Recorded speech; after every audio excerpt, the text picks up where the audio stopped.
going to do in this lesson is I'm going to go through all the different diagrams that you can use in terms of theory of the competition. What I always find is students will always say, well, can you show us all the different diagrams together? There's about 2 weeks before the exams, and you start to draw them so that students can learn what they're right. Lesson 43, and these are all the different forms of diagram that you can draw for the theory of the firm.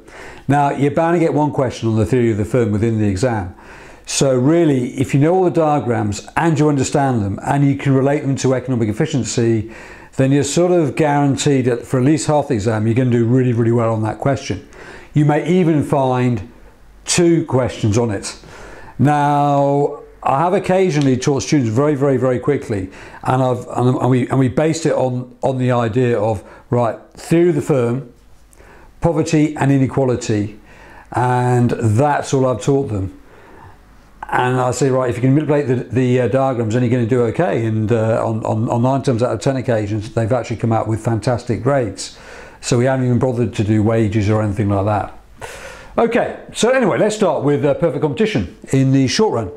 So how are we going to draw this diagram? Well, we can draw it like this, right? So this is the process that I would use. So here, you've got price here, quantity here, and this is the market equilibrium. So we put market equilibrium up here. And we're going to have another diagram here as well. And on here we are also going to have price and quantity here. Okay, so we do the market equilibrium as per usual, demand and supply, and then that will give us the price for that particular market on here. Okay, now you need to do this bit first. You must do that bit first. Then you draw a line over here, and this is the demand curve, equals AR, which equals MR. And then because we want to make, and this is the short run perfect competition. Sorry, I've just told you, haven't I, that I fell into a river the other day and I've smashed up my finger a little bit. It's a bit painful, hence the difficulty in writing. Right, and then on here I will draw the average total cost curve.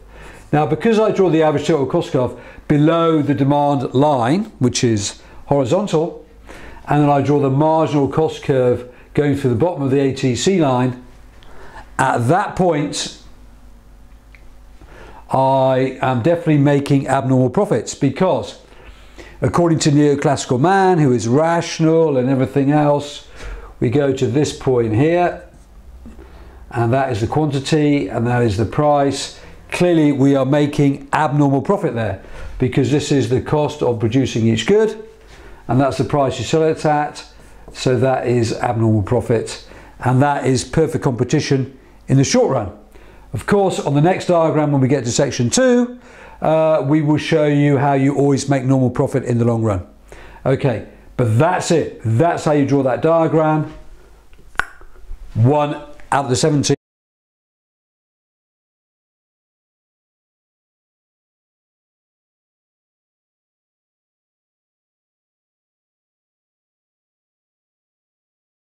And this is perfect competition in the long run. Perfect competition long run. Now, the easy diagrams I'm going to draw at the bottom here is just to go like this, and you draw a demand line, D equals AR, which equals MR here. So I get out of the way of the camera, and then we draw the average total cost curve here, and then we always draw the MC curve going through the bottom there. This is price, and this is quantity here, or output. Now that is, in the long run, you're making normal profit, because the price you're selling each good at is equal to the average cost of producing each good. So MC equals MR, and also P equals MC. So you are allocatively efficient, productively efficient, and that will lead on to economic efficiency. So you can very, very quickly explain all of that. So that is long run, perfect competition. Right? Still got a bad finger, remember? Right, but now I'm doing perfect competition in the long run, slightly more complicated diagram, which is really good because you can just use this diagram to explain what is going on in the exam. So here I draw two diagrams on here, and price quantity and price quantity here. Now, I draw this diagram first and then I draw the other one, and the basis of the diagram is because of abnormal profit, therefore people are going to enter the market, and you need to practice these. Okay, so you need to get your head around them. Demand, call it S1, S2, S3, and then I go all the way across from there. Okay, and I do another one. Getting quite nervous now. Am I going to get it right or am I going to get it wrong? Am I can remember how to do it? All right. Price quantity, and I'm going to go P1, P2, P3 on there. Made a mistake. I'm going to go P1, P2, P3. Obviously in the exam it's going to be a little bit more difficult because you're going to make that sort of mistake. I haven't done that on purpose, I've just done it. But here I've got a whiteboard, just quickly get rid of it again. Now the next bit is when I draw the average total cost curve, I can make sure that on this one I am making normal profit. Okay, it's not a very nice curve. And then I've got D equal AR1 equal MR1, D equal AR2 equals MR2, and D equals AR3 MR3. Okay, then I draw the marginal cost line, which is pretty important to draw all the way through here, and that is MC going to the bottom of the ATC curve. Right, and then I've got three situations. Call this P1, P2, P3. Bring the dotted line down here. Call that Q1. Call that Q2. And I'm going to call that Q3. Now I'm just going to check very, very quickly how long it's taken me to draw all those diagrams. Probably taken me 2 minutes to draw the whole thing, and then I can describe it within the examination. So at P1, Q1, I'm making abnormal profit. Because I'm making abnormal profit, this will entice people into the industry, and that will move to S2, so therefore price will fall. But at P2, Q2, I'm still making abnormal profit, so that will entice more firms into the industry because of freedom of entry and exit and homogeneous products and everything else. And we end up at this situation, which is allocatively efficient, productively efficient, and also economically efficient. So this is the long run perfect competition. There you go. Really nice answer. Got it. And the third diagram on there, actually, this is what I call the easy perfect competition one. Okay, and that's quite useful to compare it with a monopoly situation. So we've now done 3 diagrams. Okay. Thank you.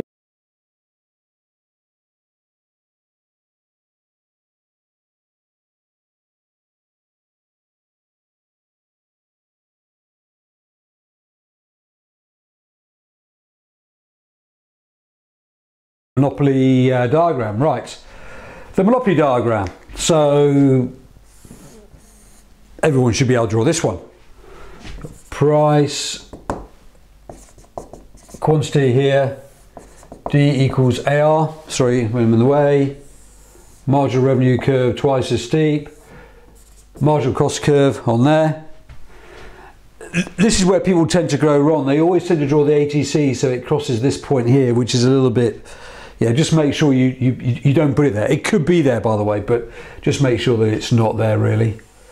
Right, do it like that. And that is the average total cost curve. So you're going through the bottom of the ATC, neoclassical man who is rational, and so he will always produce at MR equals MC, so that's P, and that is Q, and therefore we can see in that situation there we are making supernormal profits. Okay, so that is the monopoly diagram, And then we can also say from there that it's productively inefficient because we're not at the bottom there, and it's also allocatively inefficient because we're not there, and there's a welfare loss area of this area here, but I don't want to show that yet. We can also show two other things on there. If we want to show sales revenue maximization, if you remember on this part of the syllabus we're talking about the different objectives you can have in business. So you can have you can profit maximize, revenue maximization, growth maximization, environmental objectives, social objectives, satisficing. Okay, there's lots of different objectives that firms can have. Remember I said you could use 3 diagrams or 3 points on this diagram to explain it. So that's profit maximization. If you want sales revenue maximization, it will be at that point there, which is fine actually, because you're still making a profit. So call that, we'll call that one P1 Q1, call that Q2 P2. If you want growth maximization, the maximum amount you can make without making a loss, it will actually be at that point there. So we could go P3 Q3. So we could, and that would be growth maximization. So we can do 3 different objectives on that diagram on there. Okay, but that is the basic monopoly diagram. Supernormal profits, and then we come into all those ideas. Is the market contestable? What does contestability mean? Is it a sign of inefficiency? And all those sorts of things. All right, pretty straightforward diagram to draw. This one here is monopoly and welfare loss diagram on here. So imagine the situation here where we've got, you can just very quickly draw this. Let's just see how quickly we can get through this price quantity. So this here is perfect, sorry about that, perfect competition. Looking at the back of my head. Perfect competition, we just draw a line there. D is equal to AR, which is equal to MR. Remember I've got a broken finger here again. Draw the ATC line here, draw the MC line there. Productive, allocative efficiency, all at the same place, and MC equals MR. And then we draw the monopoly diagram on here. So we draw price, quantity on here. D equals AR, MR down there. We produce at MC equals MR. So we produce at that point there. And the welfare loss on this diagram is that area there, P and Q, because that's the point of where price is equal to marginal cost. So we get more welfare if we produced at that particular point, because the marginal cost is only that much and the price is that much. So the price is much more than the value we place on the good is much more than the cost of producing it. So we're allocatively inefficient and we're also productively inefficient. However, you can draw another diagram that explains all of that. In the book they call it a more sophisticated analysis of it. I'm not so sure, but you might be wondering why here the average cost curve is flat. It's just flat because we've assumed that there are constant returns to scale to make everything easier. So in this particular diagram here we have price, quantity, and we have a demand going down there, and then across here what we're saying here is we are just saying that each time, each unit of output, the costs are the same as the previous output, so there can't be any economies of scale or anything like that. So put AC is equal to MC, and then we draw another line down here with which is the MR line. Now in perfect competition you always produce that the price is equal to marginal cost. So that is P, perfect competition, and that is Q, PC, perfect competition again. Then we draw a line up through here, all right? And in a sense we've got one square and two triangles on there. So I'm just looking for a different coloured pen. So you could call this area A and this area B, and this is C. Now, and this is PM monopoly and this is QM monopoly. Now as we go on to describe this, so this is comparing, always give it a title, remember, perfect competition with Monopoly. Okay, so we're doing that on there, and we can say, okay, originally the consumer surplus was equal to A plus B plus C. Right, in the new situation that we have, you would describe this in an exam, the consumer surplus is equal to area A. Area B is now producer surplus. So the consumer surplus area B has changed into producer surplus, which adds to the monopoly's profits, which could mean more research and development, Joseph Schumpeter's arguments, creative destruction and everything else. And there is a net loss. So there is a net loss of C. So once again, that is proving that perfect competition is better than monopoly according to this diagram on here. So we've now done monopoly, and we've done monopoly welfare loss. This situation is a monopoly, or you can also do it with an oligopoly with economies of scale. And what we're trying to show on this one is that the price is lower than it would be in perfect competition. Remember, there are two massive advantages of a monopoly. One, you achieve economies of scale, so therefore the lower prices, so therefore you're going to be more additively efficient and actually more productively efficient than a perfect competition market. And secondly, there's also research and development. And also, if you think about Schumpeter as well, creative destruction, if a monopoly makes great profits, then that will force other firms into that industry.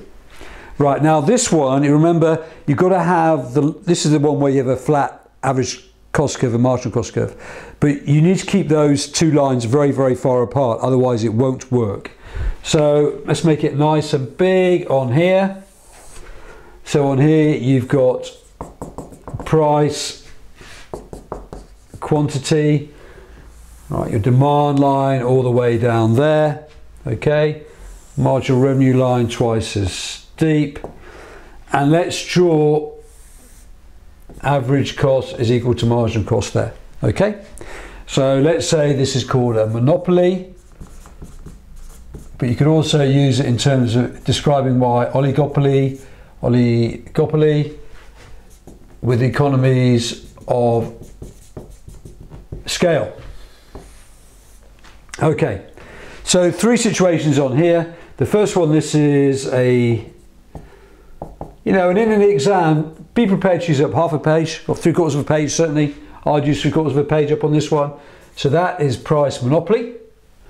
And this is price perfect competition. So price monopoly, quantity monopoly down there, price perfect competition, quantity perfect competition. Now the next bit is you must draw this line to the right of this bit here. On this one it seems to be quite easy. So we draw another line up here, and then this is, let's put it in blue, shall we? Let's put it in blue, make it a little bit easier to see. And this one, AC dash equals MC. So this is with economies of scale. Now, even though obviously the firm is still going to be making a lot of money out of it, MR equals MC still. So that is the price with econ of scale, monopoly, and this is quantity with econ of monopoly with economies of scale. Now in this situation, price is now much lower than it was previously. Okay, so therefore economies of scale is a good thing. Perfect competition or monopolistic competition probably can't achieve economies of scale or can't achieve economies of scale, so therefore the price is lower than perfect competition. Therefore monopoly is a better form of competition, or an oligopoly is a better form of competition than perfect competition in comparison. On top of that, of course, they'll also undertake research and development and come out with new products. Don't forget to mention a few firms. I keep on talking about Apple and the supermarkets and the car industry. Really good examples of how those firms compete. So you can use those sort of examples on there. So we've done this one, monopoly with economies of scale. We've done monopolistic competition. And the next one is a natural monopoly. Okay.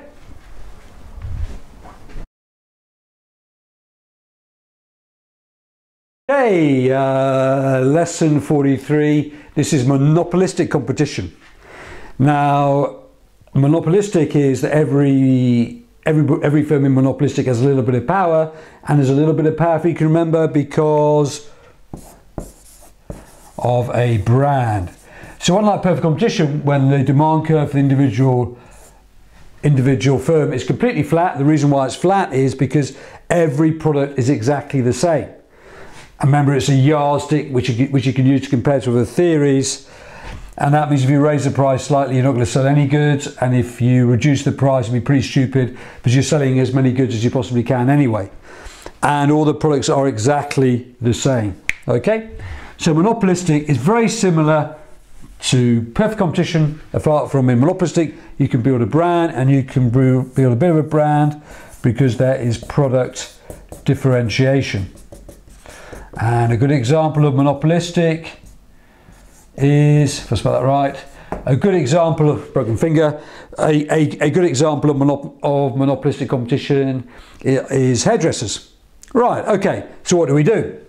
We just draw the line here, and we've got a demand line going down there, and the MR curve going down here, and the MC curve. So it's very similar at this stage to a monopoly diagram. Then you must draw a line up here, and that is the price, and that is the quantity. Now, in this case, you are only making normal profit in the long run. So in the long run, you've got normal profit, and this is monopolistic. I'm not really sure why this one is really on the syllabus, but it's there, okay? Never confuse monopolistic with a monopoly. They're two different things. Remember, do this. Perfect competition is out here, monopolistic is here, oligopoly here, monopoly over here. Okay, so monopolistic is quite similar to perfect competition, free entry and exit and everything else. So you've got to make sure it makes a normal profit. So you just draw the ATC line, hits that point there. There you go. Monopolistic competition, you're making normal profit in the long run. Why? Because the price is that much and the average cost of producing each good is also that much.